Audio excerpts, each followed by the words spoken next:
The other day I was just sitting with a friend of mine and they dropped that classic line on me that in society there's no such thing as a free lunch. And we've all probably heard this line a million times, but it kind of got me wondering, do people actually know why we don't have free lunches, or are people just saying this? So today I thought I'd chip in on this conversation by making a video on the Austrian School of Economics, and once you kind of dig into it, you kind of see how economics is built on a lot of the same foundations. Hey peeps, welcome back to On The Margin. So before we start off, there's two things I kind of want to clarify now that we're a couple of videos in. The first is that I don't actually agree with everything I tell you or I'm about to say. The Austrian school is often seen as a pretty politically motivated school, so that is the disclaimer here. While there's plenty I agree with here, there's also plenty I don't. So try and keep that in mind as we go forward. The second thing is that this video is going to be split into two parts. The script was just too long for one video.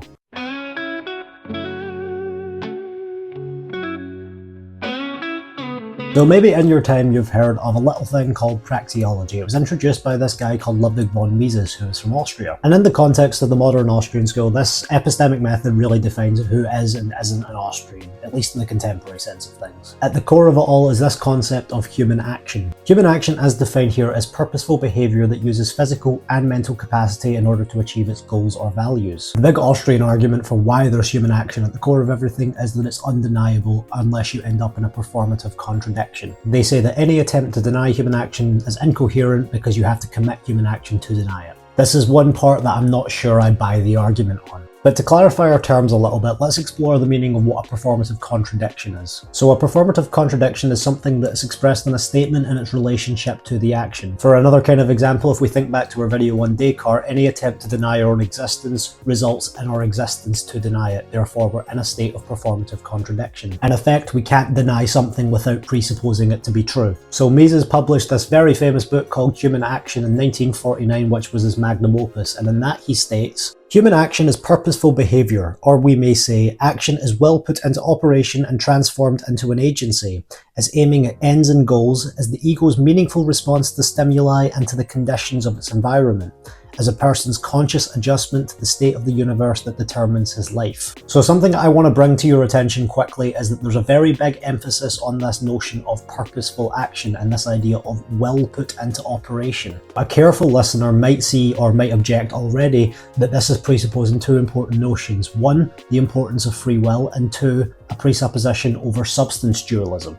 But whether or not these objections are valid is a critical concern for Mises and for Austrian economics as a whole, so we'll take a brief detour into them. Now, you might think that free will is a pretty easy to define concept and a pretty simple thing, but it really isn't. It's really confusing. So for our purposes here, we're just going to assume that free will can be summed up in the ability or capacity to make choices that express values, judgments, or intentions. Now our question is, does the human action axiom actually presuppose this notion of free will? And the answer is kind of yes and kind of no at the same time. My personal view on this is that Mises presupposes something closer to compatibilism. If you don't know what that is, it's basically the belief that free will and determinism are not mutually incompatible with each other, but rather stem from the same side of the coin. Even if human action resulted from something which was just purely physiological processes or biological stimulation, it doesn't really matter. Human action can still occur in the same way and it is still as undeniable for the Austrians. So there is no necessity for libertarian free will, but there is a notion of making otherwise in the decision. It doesn't matter necessarily what the sources were that gave rise to the action, but what does matter is that it was purposeful and that it was aiming at certain values. This also kind of deals with one of the larger objections about the psychological nature of human action. Mises himself kind of touches on this. So he writes that whether an action stems from clear deliberation or from forgotten memories and suppressed desires which from submerged regions, as it were, direct the will,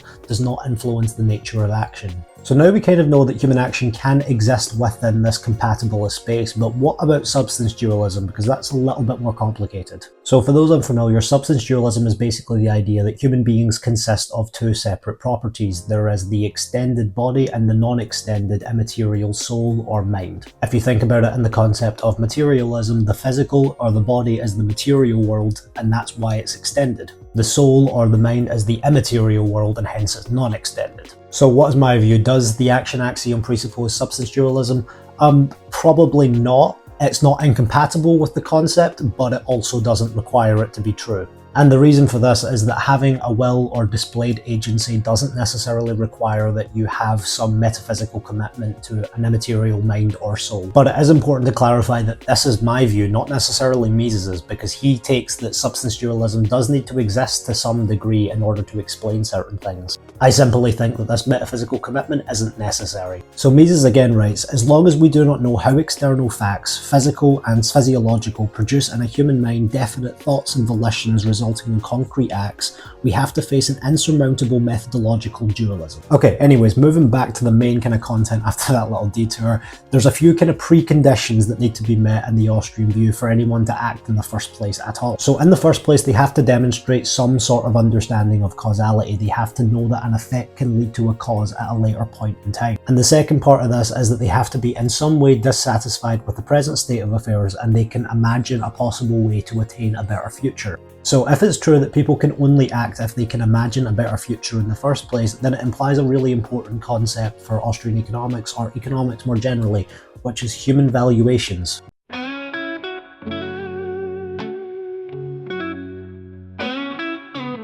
Things which are valued in an economic sense are things which are acted upon or intervened in the state of nature to obtain. They are desired for themselves, but they won't be obtained if time just sequentially goes on and no one intervenes. For instance, if I kind of desire toast and peanut butter for breakfast tomorrow morning, then this is a human valuation, it's something that I want. But of course, if I simply sit passively on the couch, then I will never obtain a toast and peanut butter sandwich. Only by intervening in the natural state of affairs or the sequential unfolding of time do I obtain the things that I desire in the first place, and this is well put into agency, it's human action. In this case, it would be going and picking up a loaf from the shops. Now, the important point about this is that action must actually be able to be taken in the first place in order to count as human action. People can display preferences about things such as the weather or where they were born, but that doesn't really matter for human action because they can't do anything about it. As they say, out of sight, out of mind. So as such, they're not categories of human action, but they're preferences belonging to the human mind. So if you'll recall our last video, we talked a lot about the notion of causality in David Hume's problem of induction, which seems to pose a very serious problem here. A careful viewer might again want to point out to me that we all assume causality to be true in order to make these sciences possible in the first place, and Austrian economics is no less faulty of this. However, again, we can probably detangle these metaphysical commitments because we're not necessarily assuming these things to be true, only that they enable human behaviour. So Mises was what you call a neo-Kantian, so he did believe that causality was a true condition of the world. He wasn't a Humean in this way.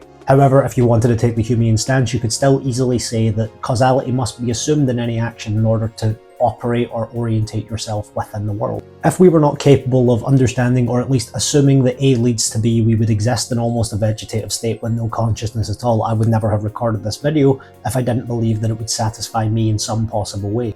And obviously we don't exist in a vegetative state, so this is an absurd conclusion. We must at some degree have causality to be true in our minds, even if it's not true of the external world. Therefore, it's inferred to be the case for the purposes of practical reason, whether or not it's metaphysically true without doubt. Okay, so we're going to speed things up again just a little bit because these last sections have been pretty detailed.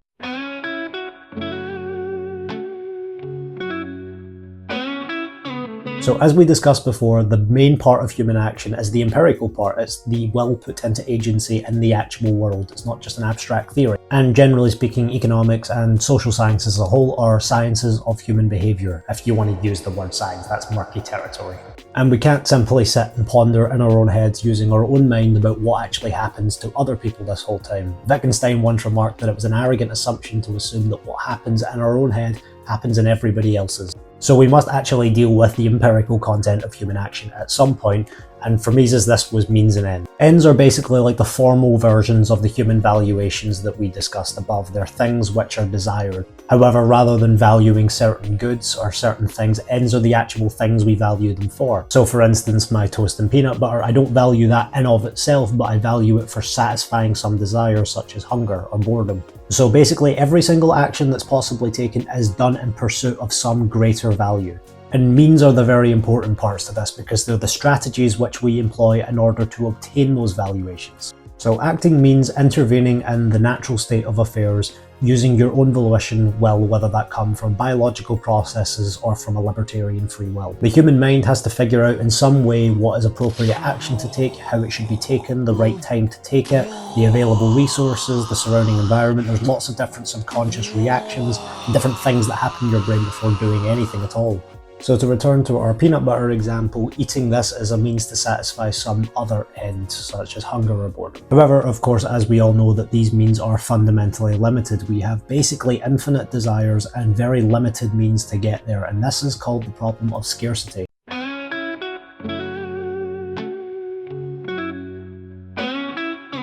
The creation of any product requires labour time, natural resources, skills, intellect. All these different things go into creating anything, and we have limited amounts of each. And this also brings an important point that without scarcity there is no economy at all. Economizing is because of the fact that we have limited resources in the first place. If we didn't have limited resources, then we could distribute whatever we wanted anywhere, like air for instance, when there's not pollution. So obviously scarcity is a seemingly pretty simple concept, but it has wide-ranging conclusions basically everywhere.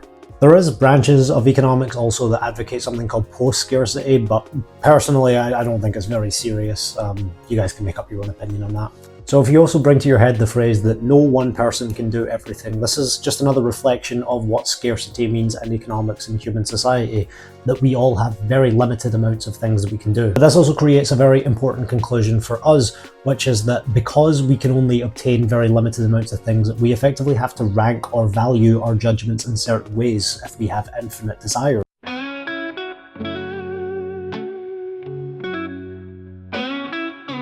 So like we did at the start of the video, let's take a second to slow down again because this has been pretty fast and heavy. To understand this idea of subjective value, we really need to go back to Greece. In particular, we need to take a look at our old friend Aristotle. He introduced to us this problem which you actually might know, but you might not know the solution. So he asked us to stop and imagine what we would do if we were confronted with two options that we could take. We could either take a bottle of water, or we could take a full pure diamond. If you just imagine this is like one of those really strange street interviews that just ask you to pick items, then I don't know, you could probably do it like that. But the point being, in basically every scenario that you have in commonplace life, you are never ever taking the water here, you're taking the diamond. But for Aristotle that was a pretty confusing thing, because why do we need diamonds when we need water to survive? And at this point you might want to shout 13 different answers at me like this question is really obvious and I'm stupid for even asking it. But it is important to remember that we only have an instinct of how to answer these questions because someone else has already done it for us. So the first and most probable answer that you'll probably give me is this idea of scarcity. You say that water is far more abundant than diamonds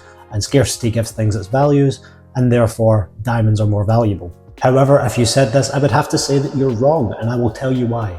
So let's just take a thought experiment for a second and imagine that we have three commodities in the entire world now. We've got water, we've got complete abundance of water, we have diamonds, which are super scarce, super rare and very valuable, and then we have corn. What? Now let's also assume that no one in the world actually likes corn, it's just here as a deadbeat for the sake of it. But if we also assume that there's very few pieces of corn in the world, but rather it's very scarce, like scarcer than diamonds, does it then follow that corn has more value than the diamonds? Would you take the corn? It certainly doesn't appear so to me, because at the end of the day, people still wouldn't take corn despite the fact that it was scarce if nobody actually desired it for any particular end. So we have to come up with a different idea of value than just scarcity alone, because it's not good enough. Unlike diamonds, it can't really satisfy any wants of material purposes or trade. It's not very good for exchanging as money, and it's, well, doesn't really go into like jewellery or rings or whatever. I mean, can you imagine that your husband or wife proposed to you with a ring made of corn? I don't think you'd be very happy. Anyways, to further illustrate this point, we can take another little brief tour, which seemed to be my favourite in these videos. And I'm sure this won't make any Austrian who's watching the video happy, but we can actually look at Marxist economics to help us out with this. So in Das Kapital, Marx distinguishes between two different kinds of valuations for commodities. So use values are the primary reasons that you trade anything in, say, like a barter economy, which is an economy without money. They're valued for the actual uses that they have towards human ends or desires. So for instance, if you have a packet of strawberries, then they might be valued because they taste nice, they satisfy your hunger, whatever. Exchange value, on the other hand, is more like money or indirect exchange. This is what we would describe as a pecuniary motive. There's still a reason to acquire goods which you don't actually have a value for yourself. Say you really don't like potatoes, you still have a reason to acquire potatoes if someone else who wants potatoes has something you want. In a barter economy, this is what we call indirect exchange. In a monetary economy, it's really just money that serves this function. I won't really explain anything more about like barter economies, development of money, or indirect exchange, but if you're curious for whatever reason, then if you just open any economics textbook, it will give you the rundown like straight away. It's one of the most important concepts there. So anyways, the main point I want to get across here is that scarcity itself does not generate either a use value or an exchange value. If no one really wants corn for itself, then obviously it doesn't have a use value, but you still might want to acquire it as an exchange value. But the problem is it's not very good for this purposes either. It perishes pretty quickly, it's homogeneous, you have no idea what's happening, it's all very small units. It's too complicated. And if everything I've said is true up to this point, then we need to find another way to explain the diamond and water paradox that also explains the values of commodities more generally. And just to make this example even more confusing, I want to tell you now that this doesn't apply in every single case either. Sometimes you would take the water over diamonds. For example, suppose you're in the Sahara Desert hiking for a week, but you've underestimated how much water and food you're actually going to need. So at your gravest hour, a merchant appears in front of you, sort of like an oasis, and he offers you this choice between either diamonds or water, and in this position, you're probably going to take the water instead of the diamonds. The diamonds probably don't seem that valuable to you anymore. And this actually has a very important implication for us because it shows us that value isn't static, but it changes. If it's an intrinsic property of the thing itself, then value would always be the same. We would always value things in relation to another the exact same, but we don't. So could we maybe explain this by saying that the water is now more scarce in this scenario? Again, probably not. Let's go back to our corn example.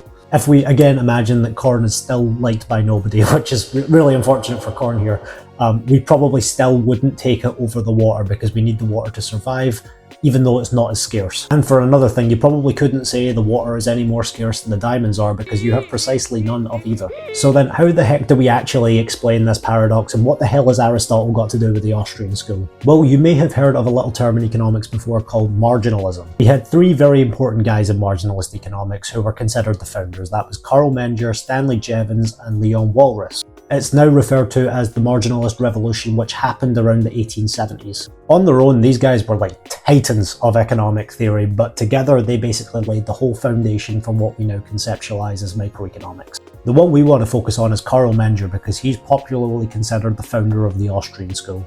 So what was the marginalist answer to the diamond and water paradox? This is what we now understand as subjective value theory. Way before the marginalist economists, we had the classical economists such as Adam Smith, Karl Marx, and David Ricardo.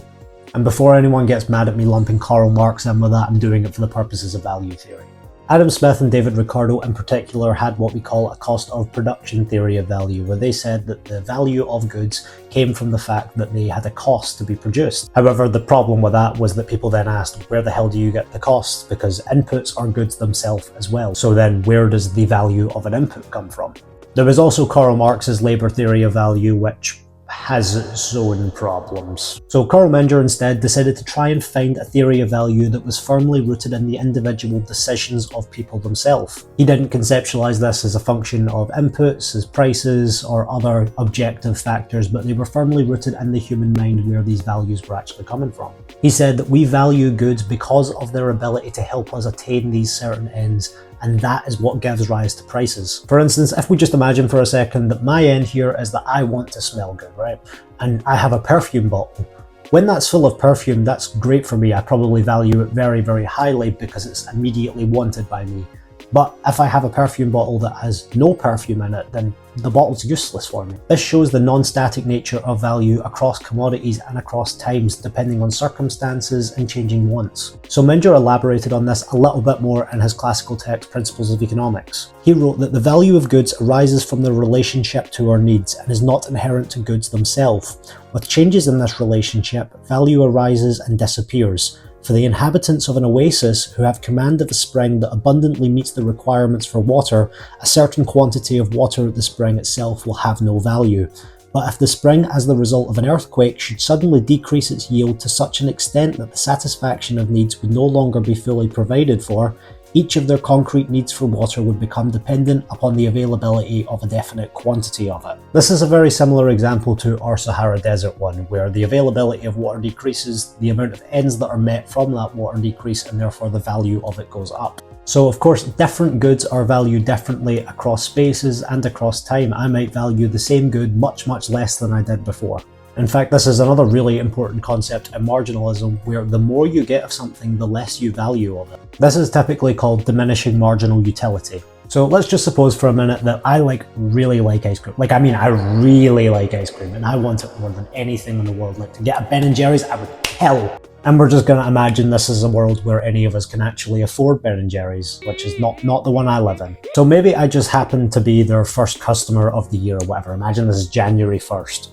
They decide because of this that they're going to give me 100 ice cream tubs, and I'm absolutely ecstatic at first. I think 100 ice creams, hell yeah. However, all of that ice cream needed to be consumed within one single day or it would go off. So besides probably dying from overdosing on ice cream, if that's possible, or a heart attack, probably 100 ice creams is insane. Even in a world where I'm completely fine, I'd probably be pretty damn sick of ice cream afterwards, no matter how much I wanted it. And this is a consequence of diminishing marginal utility.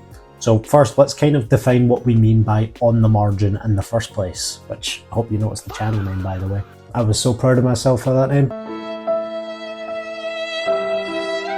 So being on the margin basically means that you take a certain stock of a good, so let's just say our 99 ice creams, and then you add one more unit to see what happens. This is on the margin. So if I'm given 99 ice creams by Ben & Jerry and they go, screw it, we'll give you one more for good luck, this one more tub of ice cream is the thing that marginalism would look at. So if we recall that commodities are valued by their contribution towards satisfying certain desires or certain human ends, this is important because ends are not infinitely repeatable. Once I've had 100 of something, I probably don't want it that much more. Thus, the more additional units you place on a stock of something, the less you value it, because you simply can't satisfy as many ends with it. You'll start to value other things more. After I've ate about 20 ice creams or something, I'll probably start to get a bit pissed off that I'm still eating ice cream. So what happens with every unit after this is that every single unit that I consume is progressively valued less and less. This just keeps going basically all the way down until zero, or even in the negatives, at which point you stop consuming entirely. Now, that was quite a detailed section, and I hope that made sense to everyone, but while you're down hitting the subscribe button because you're enjoying so much, you can always drop your questions and I'd be happy to respond. Now, let's try ramp up the pace again a little bit.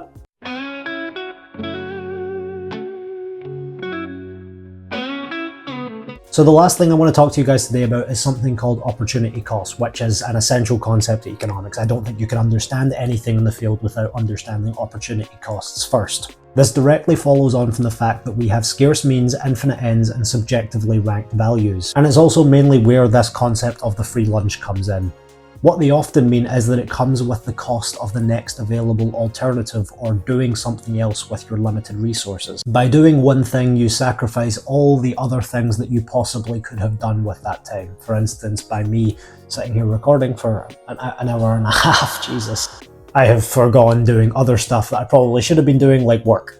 But this counts as work, probably, I hope. So there's no such thing as a free lunch because it has alternative costs, right? Your Lunchables aren't always infinite, and someone could have done something else while preparing them, or you could have done something else while going to acquire them. So every action or every decision that you make has an opportunity cost. It sacrifices the next thing that you would have wanted to do. Or a more formal way of saying this is that the cost of any action is the next available alternative that you could have taken. So again, let's just take another example. Let's just say one morning you decide to prepare some scrambled egg on toast. But in order to prepare this, you've used all the eggs that are left in your fridge. But you also really wanted boiled eggs. You really weren't sure which one you wanted. The value that is lost by you having scrambled eggs then is the ability to have boiled eggs. That was your next most valued thing. So the true cost of anything then is by taking one action, you forgo the value gain from another thing. And again, at this point, you might ask me, why the hell does this matter for economics? And it's a good question. Sometimes when I'm listening to professors or economists speak, they abstract so much from reality or too much into specific details that it starts really not to make sense to me either. So let's take it up a notch into the macroeconomic realm, which is where our next video is going to live. So let's just imagine taxes for a second, everyone's favourite. Taxes too have an opportunity cost of their own. For instance, if you decided to deposit all of that money that went out in taxes into a savings account, then maybe Starbucks would have higher profit margins, or some investment project in construction would build new houses. Maybe this higher Starbucks profit margin would lead them to come out with a new store closer to your house, or a new drink that you like, such as matcha or whatever. So the application of opportunity cost can be applied to literally anything. Anything you can possibly imagine, it has an opportunity cost. And it's really important to economics, so it would really pay to remember it. Anyways, I hope that all made sense to everyone. This has been a little bit of a longer video, and we're going to have a part 2. As I said, my script just got too long for one video. So we're going to notch up into macroeconomics a little bit next time, and I hope everyone enjoyed the video. Please let me know what you think in the comments. I would love to hear your thoughts. Thank you again for sticking around. See you guys later.